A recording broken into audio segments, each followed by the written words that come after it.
పండగలు పెళ్లిళ్లకు కొత్త బంగారాన్ని కొందరు కొంటుంటారు. బంగారం చిన్న లేదా పెద్ద వస్తువు కొనుగోలు చేసినా కూడా తప్పకుండా గులాబీ రంగు కాగితంలో పెట్టి ఇస్తారు. అయితే ఈ రంగు కాగితంలో పెట్టి ఇవ్వడానికి గల కారణాలేంటి?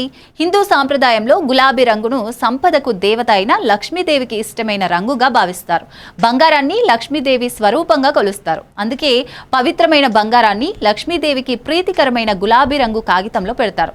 ఇలా చేయడం వల్ల ఇంట్లో సిరి సంపదలు వృద్ధి చెందుతాయని, అదృష్టం వరిస్తుందని కొందరు నమ్ముతారు. అలాగే గులాబీ రంగు శుభానికి, ఆనందానికి, ప్రేమకు ప్రతీక. ముఖ్యంగా పెళ్లిళ్ళు, పండగలు, ఇతర శుభకార్యాల సమయంలో కొత్త బంగారం కొనుగోలు చేస్తారు. ఈ శుభ సందర్భాన్ని సూచించడానికి బంగారాన్ని గులాబీ రంగు కాగితంలో పెట్టి ఇవ్వడం ఎప్పటి నుంచో ఆనవాయితీగా వస్తుంది.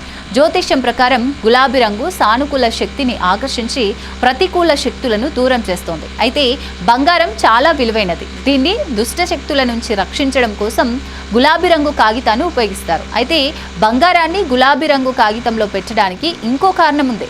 సాధారణంగా బంగారు ఆభరణాలు పసుపు రంగులో ఉంటాయి. గులాబీ రంగుపై పసుపు రంగు చాలా ప్రకాశవంతంగా, అందంగా కనిపిస్తుంది. ఇది బంగారాన్ని మరింత ఆకర్షణీయంగా చూపించడంలో ముఖ్య పాత్ర పోషిస్తుంది. ఈ క్రమంలోనే గులాబీ రంగు కాగితంలో బంగారం పెడతారని మరికొందరు భావిస్తున్నారు.